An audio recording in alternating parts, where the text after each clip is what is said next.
Hello friends, आप सभी का आर एजू सेंटर में स्वागत है। आज मैं प्रारंभिक मध्यकालीन भारत के इतिहास से धार्मिक स्थिति संबंधी कुछ क्वेश्चन आंसर 30 एमसीक्यू में लाई हूँ। देखते हैं आज का फर्स्ट क्वेश्चन।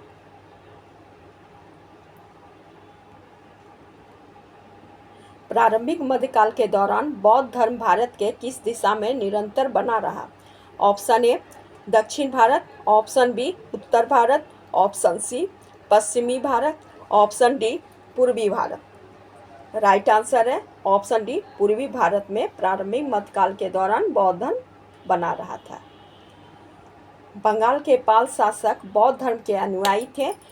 उनके पतन के बाद बौद्ध धर्म का 10वीं शताब्दी के पश्चात महत्व कम हो गया। उससे पहले पूर्वी भारत में बौद्ध धर्म का स्थिति बना हुआ था। नेक्स्ट क्वेश्चन, दिलवारा का प्रसिद्ध जैन मंदिर किसके द्वारा बनाया गया था? Option A Parmar, option B Chalukya, option C Chauhan, option D Chandel. तो राइट आंसर है ऑप्शन बी, चालुक्य शासकों द्वारा दिलवारा के प्रसिद्ध जैन मंदिर बनवाया गया था। दिलवारा के जैन मंदिर चालुक्य शासक के समय 11वीं शताब्दी में भीमदेव प्रथम के मंत्री विमल देव द्वारा बनाया गया था। नेक्स्ट क्वेश्चन, शंकराचार्य ने वेदों के ऊपर उठकर किसकी व्याख्या की है?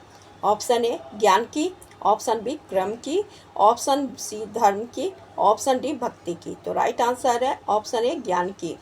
शंकराचार्य ने वेदों से ऊपर उठकर ज्ञान की व्याख्या की है।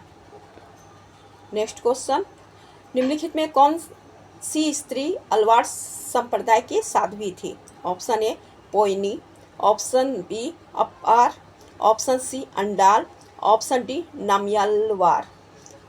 तो राइट आंसर है ऑप्शन सी अंडाल, अलवार संप्रदाय की साध्वी थी। नेक्स्ट क्वेश्चन, कौन सी सूफी संत हिंदू वेदांत द्वारा गहरे रूप से प्रभावित थे? Option A Syed Ahmad Sultan, option B Data Ganj Bakhsh, option C Sheikh Islam, option D Abdul Karim अल जिल्ली। तो राइट आंसर है ऑप्शन डी, अब्दुल करीम अल जिल्ली जो सूफी संत थे वह हिंदू वेदांत से काफ़ी प्रभावित थे। नेक्स्ट क्वेश्चन, कौन सूफी संत का वर्णन सूफी संप्रदाय के संस्थापक के रूप में भारत में किया जाता है? ऑप्शन ए अब्दुल करीम अल Jili, option b Moinuddin Chishti, option c Lakh Data, option d Data Ganj Bakhsh. तो राइट आंसर है ऑप्शन डी, दातागंज बख्श का जो सूफी संत थे उनका सूफी संप्रदाय संस्थापक के रूप में भारत में जाना जाता है। नेक्स्ट क्वेश्चन, काशफुल अल महजूब पुस्तक किस संत ने लिखा है? Option a Moinuddin Chishti, option b Data Ganj Bakhsh, option C Syed Ahmad Sultan, option D Sheikh Islam. तो राइट आंसर है ऑप्शन बी, दातागंज बख्श द्वारा काशफुल अल महजूब पुस्तक लिखा गया है। नेक्स्ट क्वेश्चन, 9वीं 10वीं शताब्दी में जैन धर्म भारत में कहाँ उच्च स्थान प्राप्त कर लिए थे? ऑप्शन ए पश्चिमी भारत में, ऑप्शन बी उत्तर भारत में, ऑप्शन सी दक्षिण भारत में, ऑप्शन डी पूर्वी भारत में। तो राइट आंसर है ऑप्शन सी, दक्षिण भारत में 9वीं 10वीं शताब्दी में जैन धर्म उच्च स्थान पे प्राप्त किए हुए थे। राष्ट्रकूट शासक और कर्नाटक के गंग शासक के काल में जैन धर्म को दक्षिण भारत में काफ़ी समर्थन मिला, इसलिए 9वीं 10वीं शताब्दी के समय इन लोग का शासन था और इसी समय जैन धर्म काफ़ी उच्च स्थान पे दक्षिण में पहुंचा हुआ था। नेक्स्ट क्वेश्चन, नैनार संतों की संख्या कितनी थी? Option A 63, option B 43, option C 16, option D 12। तो राइट आंसर है ऑप्शन ए 63 नैनार संतों की संख्या थी। शैव धर्म के संतों को नैनार कहा जाता था। महत्वपूर्ण नैनार अपार, संबद्धार तथा संदरार थे। नैनार संतों की संख्या 63 थी। नेक्स्ट क्वेश्चन, अलवार संत किसे कहा जाता था? ऑप्शन ए वैष्णव संतों को, ऑप्शन बी जैन भिक्षुकों को, ऑप्शन सी बौद्ध भिक्षुकों को, ऑप्शन डी सभी संतों को। तो राइट आंसर है ऑप्शन ए, वैष्णव संतों को अलवार संत कहा जाता था। वैष्णव धर्म के संतों को अलवार संत कहा जाता था। इनकी संख्या 12 थी। महत्वपूर्ण अलवार ब्रह्म, पई, अंदल आदि थे। नेक्स्ट क्वेश्चन, लिंगायत या वीर शैव आंदोलन किसके द्वारा चलाई गई थी? Option a Shankaracharya, option b Ramanand, option c Basava, option D Ramanujacharya. तो राइट आंसर है ऑप्शन सी, बासव द्वारा लिंगायत या वीर शैव आंदोलन चलाई गई थी। लिंगायत या वीर शैव आंदोलन का स्थापना बासव या चन्नावासव द्वारा की गई थी। यह कलचुरी राजा के दरबार में रहते थे, वह शिव उपासक थे। नेक्स्ट क्वेश्चन, शंकराचार्य का जन्म कहाँ हुआ था? Option A Gujarat, option B Orissa, option C Karnataka, option D Kerala. तो राइट आंसर है शंकराचार्य का जन्म ऑप्शन डी केरल के कालिंदी में हुआ था। ऑप्शन केरल के कालिंदी में 788 ईस्वी में शंकराचार्य का जन्म हुआ था। इनकी मृत्यु 820 ईस्वी में उत्तर प्रदेश में हुई थी। नेक्स्ट क्वेश्चन, शंकराचार्य का सिद्धांत क्या था? ऑप्शन ए अद्वैतवाद, ऑप्शन बी शुद्ध द्वैतवाद, ऑप्शन सी द्वैतवाद, ऑप्शन डी द्वैताद्वैतवाद। तो राइट आंसर है ऑप्शन ए अद्वैतवाद शंकराचार्य का सिद्धांत था। जन मार्ग के संस्थापक के रूप में किसे जाना जाता था? Option A Nimbarkacharya, option B Ramanandacharya, option C Shankaracharya, option D Ramanujacharya. तो राइट आंसर है ऑप्शन सी, शंकराचार्य को जनमार्ग हिंदू धर्म के जनमार्ग संस्थापक के रूप में जाना जाता था। शंकराचार्य द्वारा कितने मठों का निर्माण कराया गया था? ऑप्शन ए 6 मठ, ऑप्शन बी 4 मठ, ऑप्शन सी 7 मठ, ऑप्शन डी 5 मठ। तो राइट आंसर है ऑप्शन बी 4 मठ का शंकराचार्य द्वारा निर्माण कराया गया था। शंकराचार्य ने चारों दिशा में 4 मठ का निर्माण किए थे। कर्नाटक के सिंगेरी में, गुजरात के द्वारका में, उड़ीसा के पुरी में तथा उत्तराखंड के बद्रीनाथ में 4 मठ का निर्माण किए थे। इन चारों स्थान में 4 मठ का स्थापना किए थे। नेक्स्ट क्वेश्चन, भारत में आने वाले प्रथम सूफी संत कौन थे? Option A Sheikh Islam, option B Abdul Karim, option C Syed Ahmad, option D Sheikh Ali Bin. तो राइट आंसर है ऑप्शन ए शेख इस्लाम भारत में आने वाले प्रथम सूफी संत थे। पंजाब पर जब गजनी वंश का अधिकार हुआ तब बड़ी संख्या में सूफी संत भारत आए। प्रथम सूफी संत शेख इस्लाम लाहौर आए थे। नेक्स्ट क्वेश्चन, दाता गंज बख्श के नाम से किस सूफी संत को जाना जाता है? Option a Moinuddin Chishti, option b Syed Ahmad Sultan, option C Sheikh Ali bin Hujwiri, option D Sheikh Islam. तो राइट आंसर है ऑप्शन सी शेख अली बिन हुजबिरी को दातागंज बख्श के नाम से जाना जाता है। शेख अली बिन हुजबिरी को दातागंज बख्श के नाम से अच्छी तरह से जाना जाता है। भारत में उनका उल्लेख सूफी संप्रदाय के संस्थापक के रूप में किया जाता है। नेक्स्ट क्वेश्चन, भारत में चिश्ती संप्रदाय के स्थापना किसने किया था? Option a Ismail, option b Data Ganj Bakhsh, option c Lakhdata, option d Moinuddin Chishti. तो राइट आंसर है ऑप्शन डी, मुईउद्दीन चिश्ती ने भारत में चिश्ती संप्रदाय की स्थापना की थे। 1192 ईस्वी में चिश्ती संप्रदाय की स्थापना मुईउद्दीन चिश्ती द्वारा भारत में किया गया था। उसी समय वे भारत आए थे। नेक्स्ट क्वेश्चन, परशुरामेश्वर मंदिर तथा भुवनेश्वर के मुक्तेश्वर मंदिर उड़ीसा में किस शैली का बना है?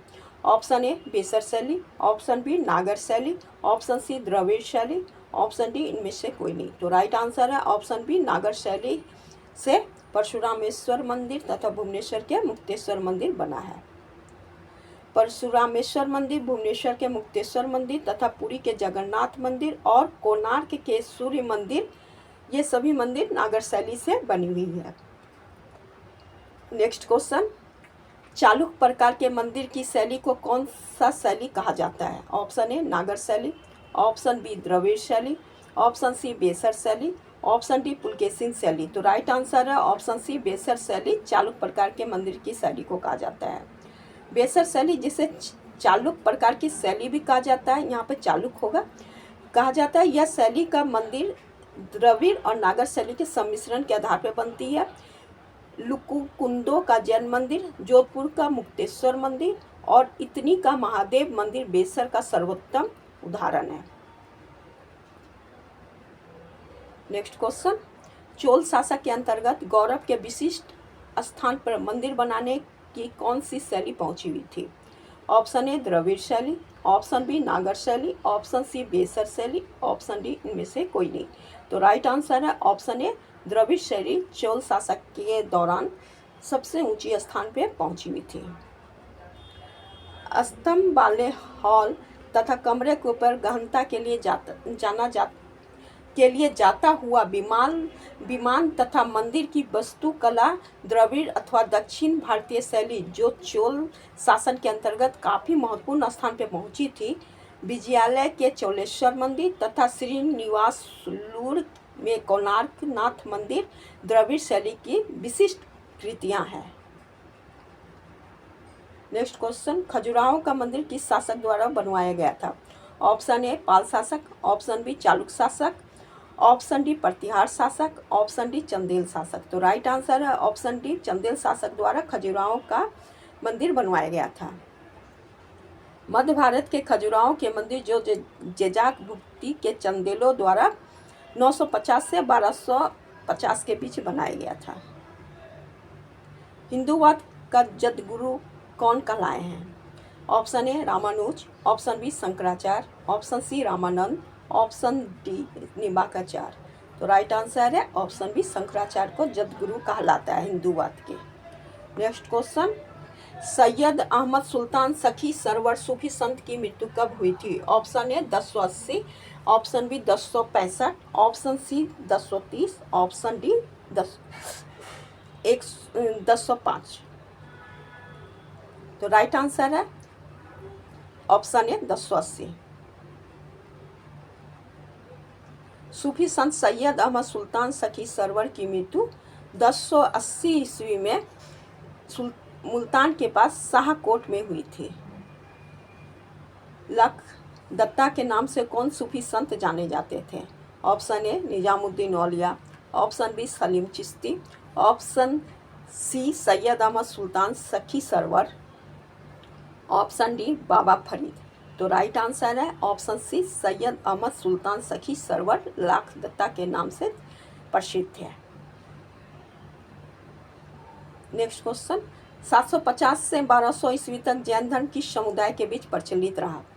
ऑप्शन ए अमीर वर्ग, ऑप्शन बी मध्यम वर्ग, ऑप्शन सी किसान समुदाय, ऑप्शन डी व्यापारी समुदाय। तो राइट आंसर है ऑप्शन डी व्यापारी समुदाय के बीच 750 से 1200 के बीच जैन धर्म प्रचलित रहा है। श्रवणबेलगोला में गोमतेश्वर का विशाल मूर्ति किस धर्म से संबंधित है? ऑप्शन ए जैन धर्म, ऑप्शन बी वैष्णव धर्म, ऑप्शन सी शैव धर्म, ऑप्शन डी बौद्ध धर्म। तो राइट आंसर है ऑप्शन ए जैन धर्म से श्रवणबेलगोला के गोमतेश्वर का विशाल मूर्ति संबंधित है। नेक्स्ट क्वेश्चन, प्रारंभिक मध्यकाल के दौरान तारा, दुर्गा, काली आदि देवी का पूजा भारत के किस दिशा में मुख्य रूप से होने लगी थी? तो राइट आंसर ऑप्शन ए दक्षिण भाग में, ऑप्शन बी पूर्वी भाग में, ऑप्शन सी पश्चिमोत्तर भाग, ऑप्शन डी पूर्वोत्तर भाग। तो राइट आंसर है ऑप्शन बी पूर्वी भाग में प्रारंभिक मध्यकाल के दौरान तारा, दुर्गा, काली माँ की पूजा होने लगी थी। भारत में इस्लाम धर्म का प्रचार प्रसार कब से शुरू हुआ? ऑप्शन ए मोहम्मद गौरी के आक्रमण से, ऑप्शन बी भारत में इस्लाम वंश की स्थापना से, ऑप्शन सी अरब द्वारा सिंध विजय से, ऑप्शन डी महमूद गजनवी के आक्रमण से। राइट आंसर है ऑप्शन सी अरब द्वारा सिंध विजय के बाद से ही भारत में इस्लाम धर्म का प्रचार प्रसार शुरू हो गया था। नेक्स्ट क्वेश्चन, प्रारंभिक मध्यकाल के दौरान भारत की सामाजिक व्यवस्था कैसी थी? ऑप्शन ए काफ़ी कठोर हो गई थी, ऑप्शन बी पहले के समान थी, ऑप्शन सी पहले से लचीली थी, ऑप्शन डी इनमें से कोई नहीं। तो राइट आंसर है काफ़ी कठोर हो गई थी। पहले से प्रारंभिक मध्यकाल के दौरान भारत की सामाजिक स्थिति काफ़ी कठोर हो गई थी। ये मेरा लास्ट क्वेश्चन था। अगर आप लोग को मेरा वीडियो पसंद आता है तो प्लीज़ लाइक कीजिए, सब्सक्राइब कीजिए। Thank you.